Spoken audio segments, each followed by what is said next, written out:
Banyaknya aspirasi masyarakat Kota Lok Semawe yang menginginkan perpanjangan program relaksasi atau pemutihan denda pajak telah direspons oleh pemerintah Kota Lok Semawe Selasa 28 Februari.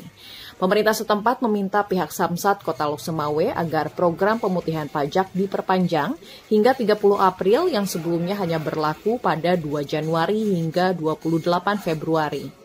Samsat Kota Lok Semawe kemudian menambah layanan khusus bagi pemohon program pemutihan pajak kendaraan demi mengurangi antrean warga yang hendak membayar. Agar program relaksasi atau pemutihan denda pajak ini hendaknya bisa diperpanjang. Ini sudah disaluti oleh pemerintah Aceh dengan memperpanjang masa pemberlakuan pemutihan pajak kendaraan bermotor. Ini sampai dengan 30 April tahun 2023. Jadi ada perpanjangan 2 bulan ke depan.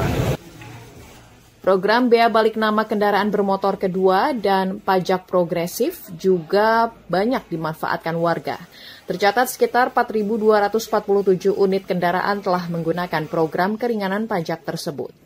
Dari Kota Lok Semawe, Provinsi Aceh, Trifani, Kantor Berita Antara mewartakan.